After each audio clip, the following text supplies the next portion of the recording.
اللہ اللہ اعوذ باللہ من الشیطان الرجیم بسم اللہ الرحمن الرحیم۔ اے لوگوں، زمین میں جو حلال اور پاک چیزیں ہیں ان کو کھاؤ۔ شیطان کے نقش قدم کی پیروی مت کرو، وہ تمہارا کھلا دشمن ہے۔ وہ تو یہی کرے گا کہ تمہیں بے حیائی اور برائی کی ترغیب دے، اور یہ کہ تم اللہ کا نام لے کر وہ باتیں کرو جنہیں تم نہیں جانتے۔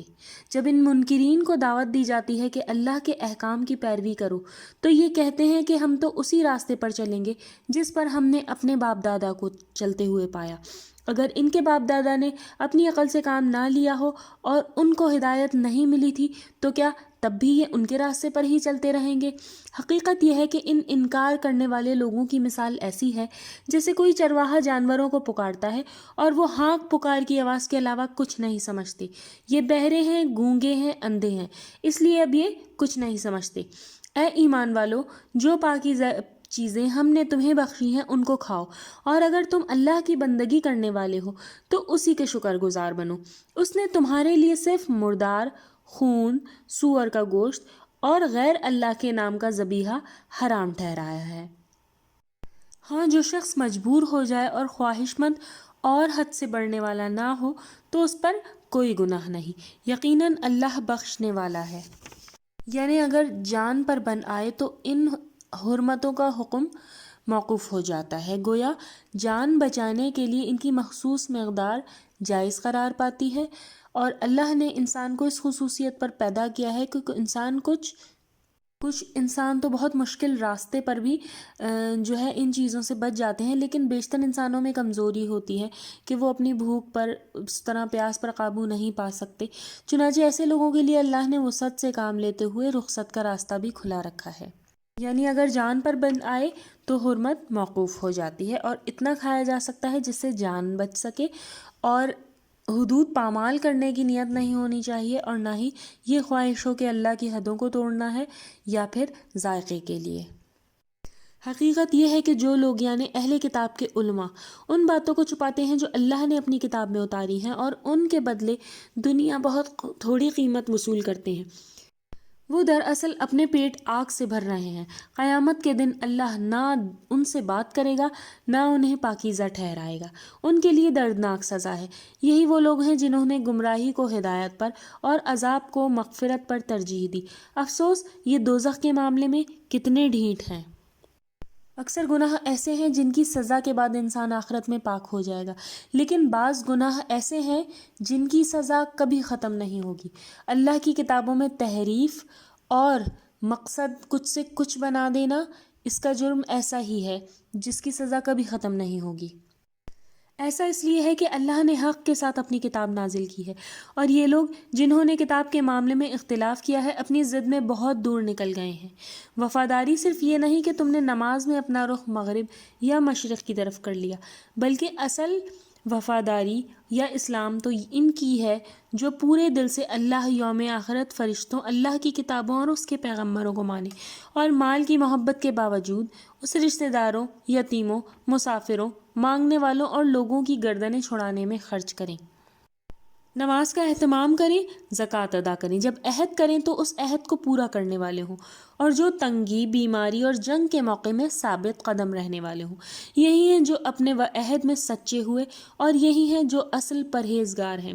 صحیح میں جو پرہیزگار ہے یا مومن ہے ان کی صفات یہاں بیان کر دی گئیں۔ ایمان والوں، جو لوگ قتل کر دیے جائیں ان کا قصاص تم پر فرض کیا گیا ہے۔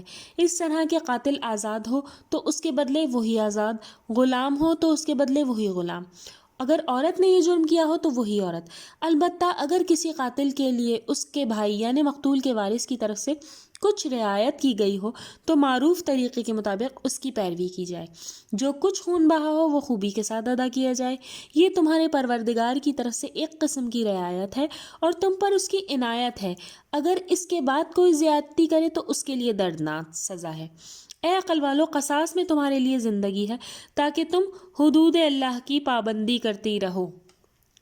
یعنی قتل کی اصل سزا تو قصاص یعنی قاتل کا قتل ہے، لیکن اگر مقتول کے ورثہ اس کے بدلے میں خون بہا لینے پر راضی ہو جائیں تو یہ راستہ بھی کھلا ہے۔ گویا اس اعتبار سے اسلام دو انتہائی نقطۂ نظر کے بالکل درمیان کھڑا ہے۔ ایک یہ قتل کی سزا لازماً قصاص ہے، اور دوسرا یہ کہ قاتل کو کوئی بھی اور سزا دی جائے مگر اسے سزائے موت نہ دی جائے۔ یعنی اسلام کی ہدایت ان دونوں انتہاؤں کے درمیان بالکل اعتدال پر ہے۔ خون بہا ایک روایت ہے، اس لیے مقتول کے ورثاء کو صلح اور خون بہا لینے پر مجبور کرنا غلط ہے۔ معاشرے میں اصل زندگی قاتل کو قصاص کی سزا دینے میں ہے۔ اس لیے ہر وہ معاملہ قتل جس میں مقتول کے وارث قاتل سے کوئی مفاد رکھتے ہوں، مثلا وہ اس کے رشتہ دار ہوں، وہاں حکومت ہی مدعی ہوگی، اور سزا کی نوعیت تبھی طے ہوگی جب مقدمے کا فیصلہ ہو جائے۔ مقدمے کا مثبت فیصلہ ہو جانے اور قاتل کے تعین تک قانون خاموش نہیں بیٹھے گا۔ اے ایمان والوں، تم پر لازم کر دیا گیا ہے کہ تم میں سے کسی کی موت کا وقت آ پہنچے اور جو کچھ مال چھوڑ رہا ہو تو والدین اور رشتہ داروں کے لیے دستور کے مطابق وصیت کرے۔ اللہ سے ڈرنے والوں پر یہ حق ہے۔ پھر جنہوں نے یہ وصیت سنی اور بعد میں اسے بدل ڈالا تو اس کا گناہ ان کے بدلنے والوں پر ہوگا۔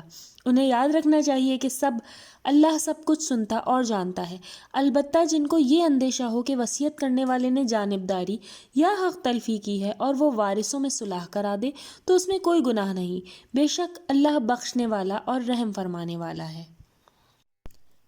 اے ایمان والوں، تم پر روزے فرض کیے گئے ہیں جس طرح تم سے پہلوں پر فرض کیے گئے تھے، تاکہ اس سے تم میں پرہیزگاری پیدا ہو۔ یہ گنتی کے چند دن ہے، اس پر بھی تم میں سے جو کوئی بیمار ہو یا سفر میں ہو یا دوسرے دنوں میں یہ گنتی پوری کر لے، اور جو اس کی طاقت رکھتے ہوں کہ ایک مسکین کو کھانا کھلا دے تو ان پر ہر روزے کا بدلہ ایک مسکین کا کھانا ہے، اور اگر کوئی اپنی خوشی سے کچھ زیادہ بھلائی کرے تو یہ اس کے لیے بہتر ہے، اور روزہ رکھ لو تو یہ تمہارے لیے اور بھی اچھا ہے اگر تم سمجھتے ہو۔ تمام شریعتوں میں نفس کی تربیت کے لیے روزہ رہا ہے، اور روزے کا مطلب اللہ کی خوشنودی ہے، تو کھانے پینے یا ازدواجی تعلقات سے رک جانا تو یہ اللہ کی خوشنودی کے لیے اور یہ نفس کی تربیت کی عبادت ہے۔ قرآن کے اس حکم سے پہلے حضور صلی اللہ علیہ وسلم نے مسلمانوں کی تربیت کے لیے انہیں ہر مہینے 3 دن کے نفل روزے رکھنے کی ہدایت فرمائی تھی۔ سن 2 ہجری میں رمضان کے روزوں کا یہ ابتدائی حکم نازل ہوا۔ روزہ بھی دوسرے احکام کی طرح فرض کیا گیا اور آہستہ آہستہ فرض کیا گیا۔ چنانچہ اس آیت میں ابتدائی رخصت دی گئی ہے کہ اگر کوئی فرد بیماری یا سفر کی وجہ سے روزہ نہیں رکھ سکتا تو وہ اس کے بدلے فدیہ دے سکتا تھا، لیکن اب فدیے کی اجازت ختم کر دی گئی۔ رمضان کے اسی مہینے میں قرآن مجید نازل کیا گیا جو لوگوں کے لیے رہنما ہے اور ایسے واضح دلائل کی صورت میں ہے جو سراسر ہدایت بھی ہیں اور حق و باطل کا فیصلہ کرنے والے ہیں۔ اس لیے تم میں سے جو شخص اس مہینے میں موجود ہو اسے چاہیے کہ پورے مہینے میں روزے رکھے، اور اگر کوئی مریض ہو یا سفر میں ہو تو دوسرے دنوں میں گنتی پوری کر لے، جیسا کہ یہ احکام بعد میں آئے تھے اور فدیے کی اجازت ختم کر دی گئی۔ اللہ تمہارے لیے آسانی چاہتا ہے اور نہیں چاہتا کہ تمہارے ساتھ سختی کرے، یعنی اگر کوئی بہت ہی مجبوری ہے تو چھوڑے جا سکتے ہیں، لیکن تعداد بعد میں پوری کی جائے گی تاکہ تم روزوں کی تعداد پوری کرو۔ قرآن کی صورت میں جو اللہ نے جو ہدایت تمہیں بخشی ہے اس پر اللہ کی بڑائی بیان کرو تاکہ اس کے شکر گزار بنو۔ اے پیغمبر صلی اللہ علیہ وآلہ وسلم، جب میرے بندے تم سے سوال کریں تو ان سے کہہ دو کہ اس وقت میں ان سے قریب ہی ہوں، پکارنے والا جب مجھے پکارتا ہے تو میں اس کی پکار کا جواب دیتا ہوں۔ اس لیے اہل ایمان کو چاہیے کہ وہ میرا حکم مانیں اور مجھ پر ایمان رکھیں تاکہ وہ صحیح راستے پر رہیں۔ روزوں کی رات میں اپنی بیویوں کے پاس جانا تمہارے لیے جائز کر دیا گیا ہے، وہ تمہارے لیے لباس ہیں اور تم ان کے لیے لباس ہو۔ اللہ نے دیکھا کہ تم اپنے آپ سے خیانت کر رہے تھے تو اس نے تم پر عنایت فرمائی اور تم سے درگزر کیا، چنانچہ بغیر کسی تردد کے اپنی بیویوں کے پاس جاؤ اور جو لطف اللہ نے تمہارے لیے جائز کر دیا ہے اسے حاصل کرو۔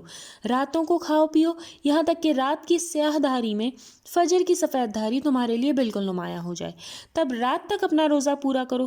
البتہ جب تم مسجدوں میں اعتکاف کے لیے بیٹھے ہو تو رات کو اپنی بیویوں کے پاس مت جاؤ، یہ اللہ کی مقرر کردہ حدیں ہیں، اس لیے ان کے قریب نہیں جاؤ۔